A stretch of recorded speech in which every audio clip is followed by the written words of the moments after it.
So it's great to be speaking to you. You've already talked about your background, bullying, deciding you're never going to take bullying again, becoming fascinated by the mind, going off to decide to become an astronaut, studying astrophysics, studying quantum physics at a time whereby it hasn't had its resurgence as it has now.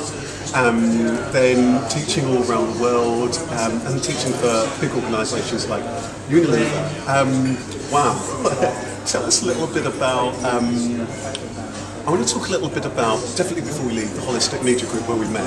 I know that's one dimension of the work that you do. Tell me a little bit, actually tell us a little bit about what's the work that you do now, and then perhaps within that tell us a little bit about the Holistic Media Group and so on. So tell us a little bit about where you are now, because you've travelled the world already and all this. For the last 3.5 years, I took the work that I was doing around measuring vitality, and I wondered whether I could use it in coaching to help people literally become more alive in what they were doing, and achieve more, get aligned to their purpose, and actually contribute even maybe beyond themselves. So I wrote some software which asked the same questions I was asking earlier, but now I could do much more sophisticated things with the answers. And one of the things I did was I took the scores that people had given to our questionnaire on vitality intelligence, and we put them onto a grid, a matrix, and in a paint by numbers way we turned the numbers into colours, and what we ended up with was a heat map of a person's life force. Oh, wonderful. A heat map of their world view, effectively. Yeah. So that one picture was like a satellite picture of their entire life as it is at that particular moment. Just like the weather, you could actually look at it, or an MRI scan, and you could point out particular features about that person on that day and where they were with their energy. But the amazing thing came when we realised that if we use this in coaching, we could get people to overcome their challenges from their past, to address their opportunities for the future, and get a lot more present, have a lot more presence, a lot more literally gravitas, and that would attract a whole bunch of things to them. The most amazing thing that came out of it was we started seeing people getting synchronicities coming up in their life, and we thought, well, that's interesting, but then we realised it was pretty consistent. We wondered whether it was happening by chance, or whether it was because we were actually engineering synchronicities. We were getting people into flow with their purpose. So that therefore energetically the things that won't resonate with them and other people who resonate with them will turn up. And we found actually we could predict when the synchronicities were going to happen. We could engineer it, but fundamentally, you know what it came down to? It turned out that when a person had the greatest number of synchronicities, it was because they had cleared up enough of their past in terms of their baggage and their issues and their challenges. They'd also addressed enough of their dreams, and they'd activated enough of their future.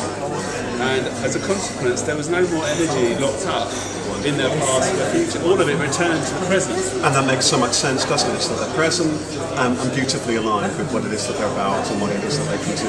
They could operate with free will. They didn't have to worry about making decisions or dealing with baggage of the past or worrying about their future.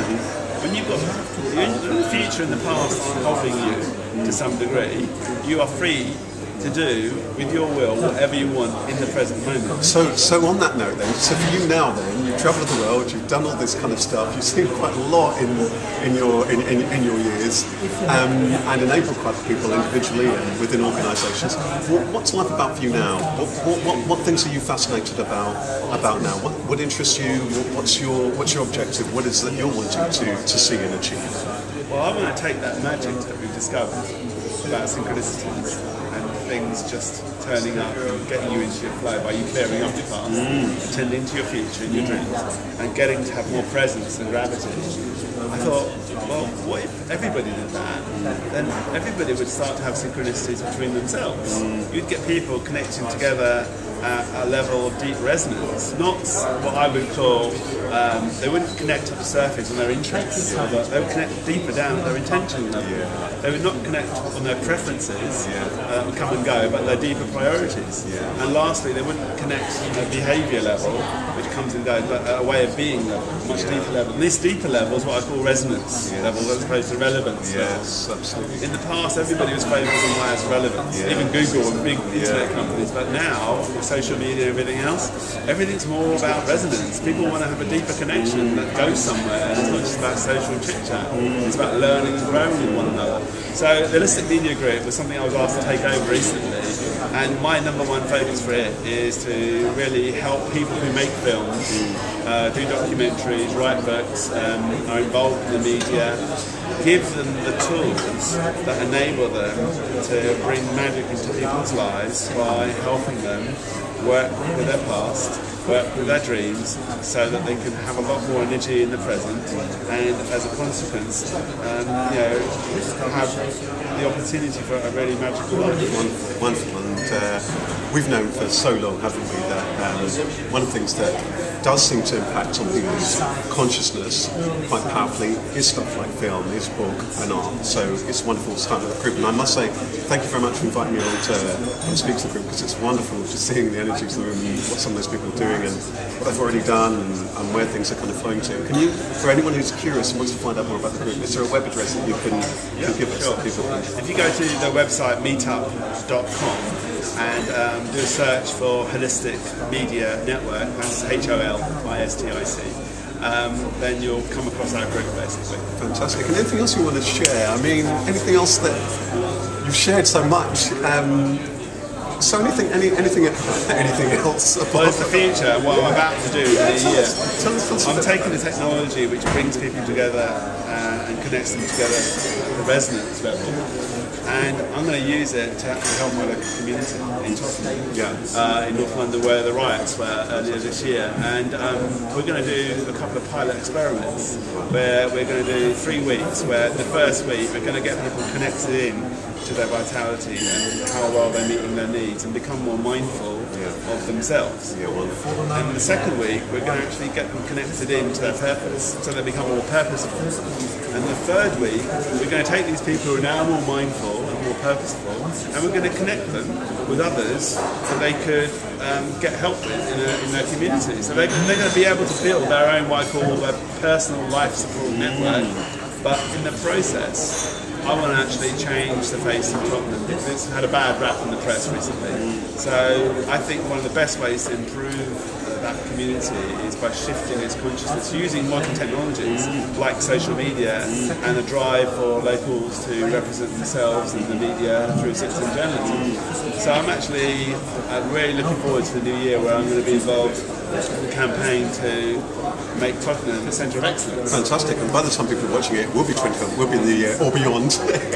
And this is really fascinating, and I just love the way, I mean, for me as a coach, I love when all these different themes of what somebody does comes together. The scientists, the interest in media and technology and consciousness in this particular way, bringing all these things together. I love it when it comes alive. It's not just in your head. It actually comes out into your hands, and you get to give it to other people as well as receive it.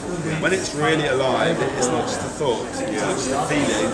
It has the ability to actively shift things in the world around you, and that's kind of where it's got to now. And I feel like every day is such a blessing, because I almost don't have to think about what to do. I wake up each morning and there are things waiting for me to attend to, synchronistically. Isn't that wonderful? I think that's a wonderful place to leave it. I just maybe just want to ask one thing. If somebody's watching this and they're finding that they're asking themselves these questions, maybe it is that they've been in the kind of corporate environment that you've been in, maybe it isn't a learning environment where they've seen it traditionally, maybe there's somebody in their own local community. What would you say are the first steps, or what you would invite them to do if they're kind of beginning to kind of question life as they see it and being struck by what you're saying? Maybe there's a different way of being or vibrating and connecting. What would you say? Well, I think the first thing to realise is that you've got to know what your values are. Find ways to make them of value, and if you do it with the right people in the right environments, they will become valuable, in which case people will pay you for it. The alternative is to do it the other way around. Start by knowing what's valuable, start learning how to make it of value to yourself, and one day if you embody it, it will become part of your values and part of who you authentically are. So it involves a kind of 3-stage process. You first become mindful, then you take what your awareness has given you to create purpose, And then once you're mindful and you're purposeful, go and help other people to do the same thing. And if you do that with other people, you end up with a whole community that's collaborating, that's mindful, that's purposeful, and actually making a real difference, evolving, you know, the world that you're actually in. You've said it so beautifully. It's great. Thank you. Wonderful. I just want to thank you very much, and I just want to just thank you for the work that it is that you're doing. It's so great when you see people who are in their own way and with so much humility, just doing what they're doing. It's fantastic. I just wish you all the best. Well, thank you for giving me the airspace here to actually share with the world what's really possible if they put their minds to it and believe in a little magic. A joy. Thank you very much. Thanks, Jess. Thank you, Rasheed. Take care.